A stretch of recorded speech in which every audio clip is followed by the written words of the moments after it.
কোথাও বেরোনোর হলে আমি একটা ড্রেসে কিন্তু ক্ষান্ত হই না, তাই আজকে দুটো অপশান রেখেছি।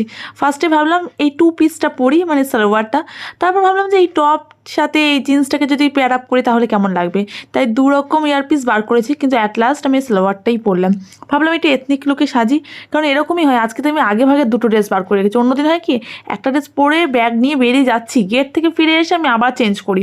তাই আজকে আর আমি একদমই রিস্ক করিনি, আর একদম লাইটভাবে রেডি হচ্ছি। আর আমার তো খুব বেশি টাইম স্কিন, তোমরা অনেকেই কমেন্টস করো দিদি তোমার গেট রেডি ভিডিওতে তুমি তো বেকিং করলে না, তুমি তো কম্প্যাক্ট ইউজ করলে না। আমি কম্প্যাক্ট ইউজই করি না গরমকালে, তাই কম্প্যাক্ট ইউজ করি না। ভাবো তাহলে শীতকালে কী করি, আমার লাগে না, মানে আমার স্কিন ভীষণ dry.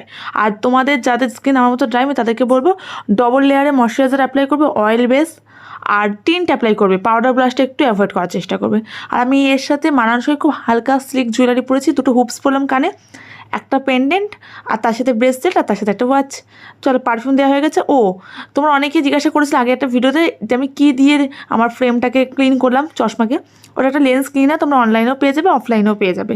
And hair is my final look. কেমন লাগছে লুকটা তোমরা সবাই জানিও কিন্তু। আর যেহেতু বাইকে করে বেরোচ্ছি, তো ওই কারণে আমি আর চুলটাকে না খোলা রাখিনি। চুল খোলা রাখলে চুলে চ অবধি বাড়িতে আসে না, মানে হাওয়া এলো মেলো উকড়ো খুকড়ো হয়ে যায়। তো একদম সেট আপ করে আমি একদম উঁচু করে খোপা করে নিয়েছি। কেমন লাগছে জানি। আর চ্যানেলটা সাবস্ক্রাইব করে পাশে দেখো।